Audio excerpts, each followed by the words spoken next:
Hello and welcome to Painting with Stephen, episode 29. It's been a long time coming. I sketched this painting out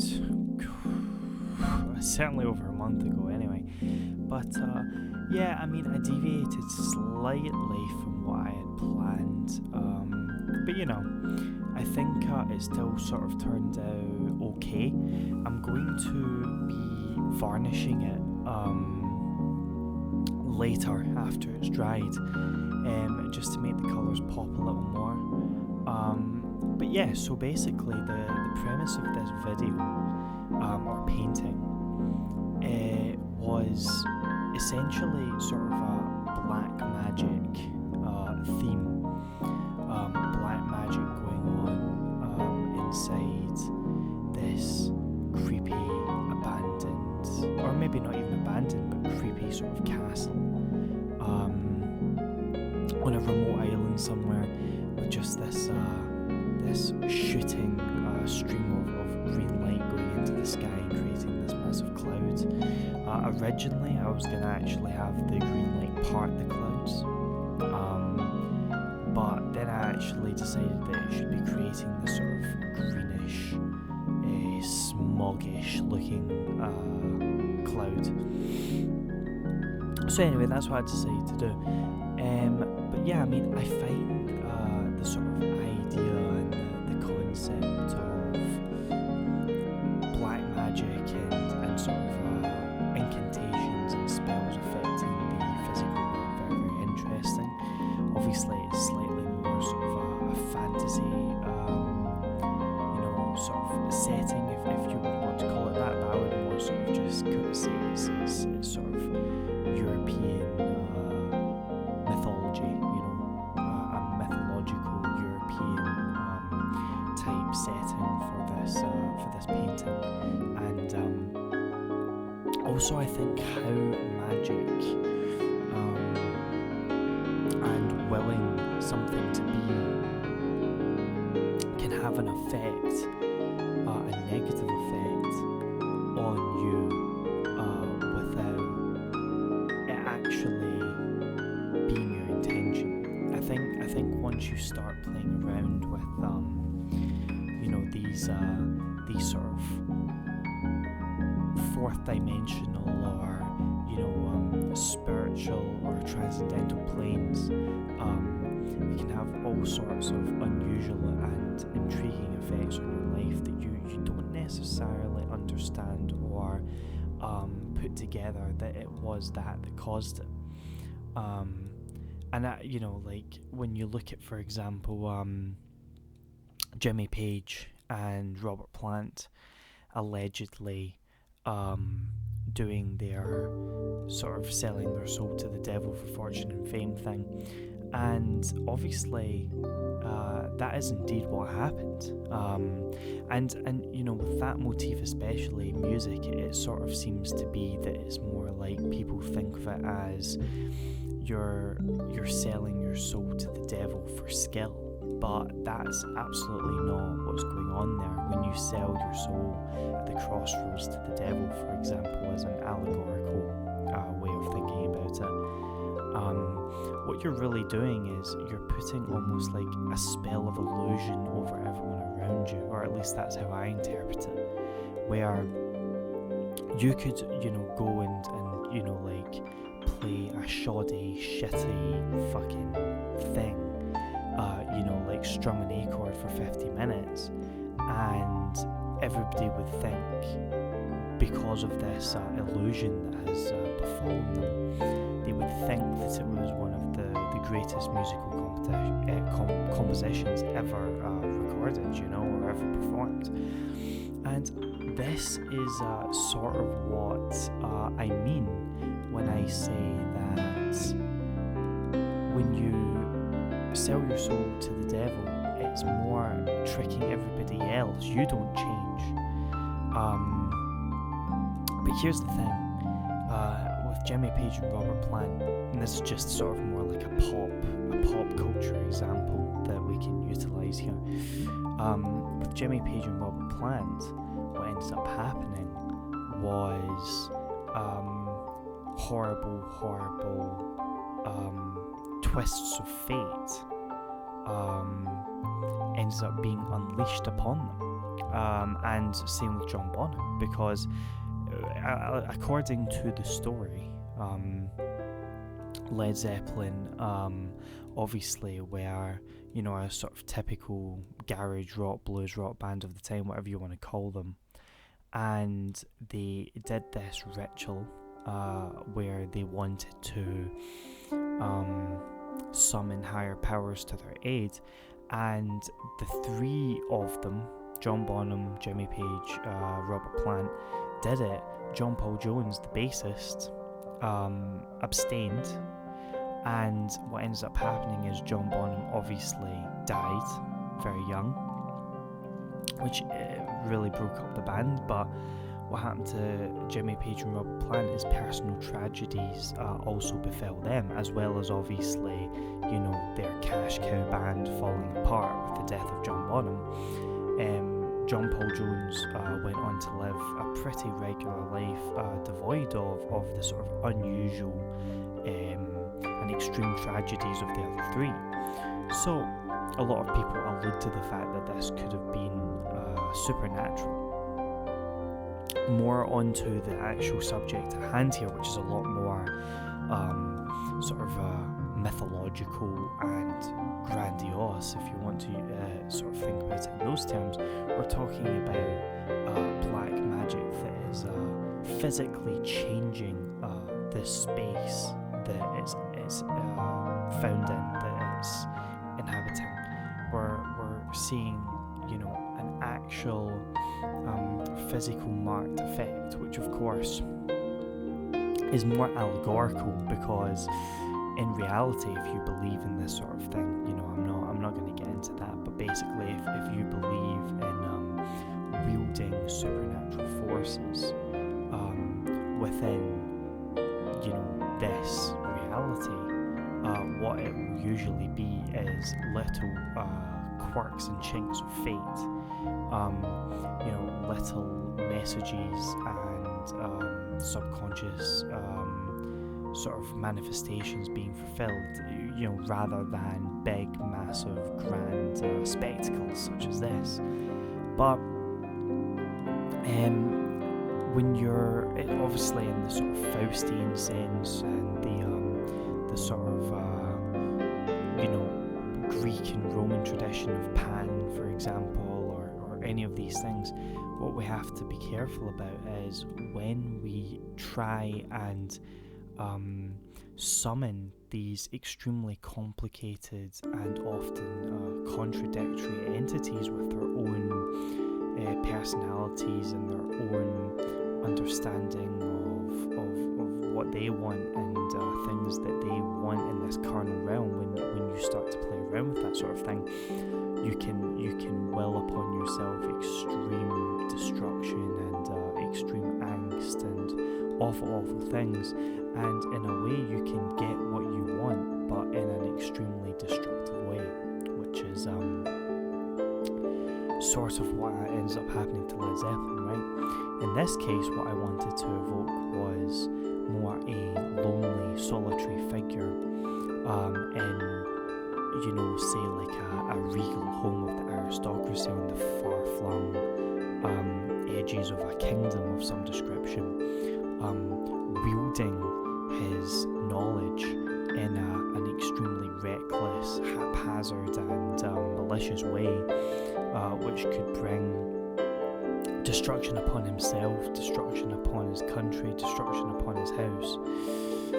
And this is the thing, when you're, again, going back to Faust, when you're playing around with these sort of concepts, you can end up creating the gilded cage, or the loss of innocence that really seals the nail, or hammers the nail into your own coffin, right? Like, I mean, this is sort of the thing. We have to be very, very careful where when we, on a more sort of real sense, a more sort of, I suppose we could say, actual sense, when we allow these things into our life, when we try and sort of will these things or learn new things or whatever, what ends up happening is we can actually be sealing the fate of our own destruction. And magic, I think, is a good allegory for that. It's a good allegory especially for knowledge, for the gaining of knowledge. And the reason why I think this is, and again why it's, for example, like I'm intertwining magic with, let's say, like the summoning of demons or Satanism, because obviously in the Christian setting that is those two things became intertwined. But of course, in the more sort of traditional European sense, those things weren't intertwined at all. In the Pan sense, it was, again, like you look at these sort of deities of old, and they were more chaotic. And they also were self-serving. They had their own ends.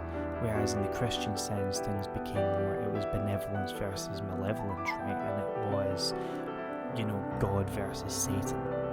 And when you were channeling these powers for your own good, it was seen as a lust for higher transcendental knowledge that you shouldn't have. And knowledge, in our sense, when we're talking about how this can apply to our lives, can be the thing, like the forbidden fruit from the tree in Eden. It can be the thing that becomes our undoing or unraveling. We look at John Stuart Mill, we look at Nietzsche, we look at the philosophers of old. I mean, they're sort of all examples of people, Rousseau, that had mental breakdowns due to gaining knowledge that they couldn't unknow. In the Faustian sense, he gained so much knowledge that the world became meaningless to him. That was the trick that the devil pulled on him, is that, in a sense, he got exactly what he wanted, but what he wanted became hollow because of the knowledge he attained, right? Which is what makes him a tragic figure.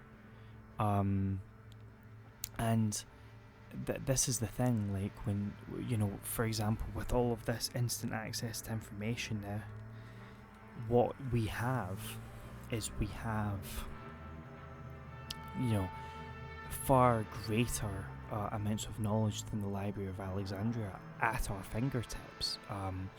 And of course, most people don't utilize or access this knowledge. They are stimulated by a different sort of dopamine fixation, where it's just scrolling through TikTok or social media or whatever. But for the that's the worst case scenario of how you can use technology in your life. But even in the best case scenario of how you can use technology in your life, what you're left with is still probably going to be doom. As horrible as that seems and sounds, because essentially, even if you're utilizing the internet to learn new skills, learn nuclear physics and philosophy, and expand your mind and broaden your horizons, what is eventually going to happen is you are going to gain knowledge that you can't unknow, that's going to unravel your life and be your undoing. And even if that doesn't happen to you, the sheer amount of knowledge is going to overwhelm you. And it doesn't matter how smart you are, it doesn't matter how much capacity your brain has for this knowledge, you are eventually going to be undone by it. And it doesn't matter who it is. The greatest minds that the world has ever seen will always be undone by having too much stimulus, too much knowledge. And in this world now, where we're devoid of any sort of form of meditation, or sort of a place where we can go as a spiritual sanctuary, a sort of place where our mind can rest and absorb and understand the information that we have just taken in. Our minds are becoming more and more strung out. This is the thing, and in my opinion, magic is a very good allegory for this. And in the old sense, for example, the old sort of European mythological sense of the old wizened wizard or warlock who has attained incredible knowledge and has utilised this knowledge for incredible physical and mental feats. However, if they dabble in the wrong way with this knowledge and continue to do so for long, it's going to break their physical self. It's, potentially going to drive them mad. It's going to break their minds, or they turn to evil or selfish ways. They're driven by lust for power or ambition instead of benevolent means, right? This is what we see as a repeating motif. This is why magic serves, I think, as a good allegory for what we're dealing with now. We're dealing with the palantir that could tell us all knowledge and information, but could also drive us insane. This is why I find it a very interesting idea. You could be communing with gods, but you could also be communing with devils and demons and not know it. Anyway, this is the end result of the painting. For some reason the lighting's a bit goofed up here. The greens are a lot more green in real life, and the stars and the moon are a lot more bright in real life, but I think what I'm going to do is I might do a varnishing video and actually post the varnishing process just to show you how it goes and see if it's useful or not, just to make the colours pop again. But that's sort of the end result. You can see the castle there, you can see the sort of green clouds sort of like engulfing the sky over the stars and the moon. And you can see the reflections in the water, so it's an okay painting. Obviously, this is me getting back into it after months and months. I don't think it's bad, but, I'll see if I can come up with any other great sort of compositions or try and improve my compositions and see how that goes for me. In the future, hopefully I'll be able to get my painting videos out soon, for all the 4 of you that actually watch this channel for the painting. But here, I will say that once I move into my new house, me and my fiance are moving house, I'm going to actually have a dedicated space for filming and for painting, which I'm really looking forward to. It's going to be a lot easier to produce high quality videos, so I'm very excited about that. Anyway, I shall see you for episode 30. Thank you for watching and goodbye.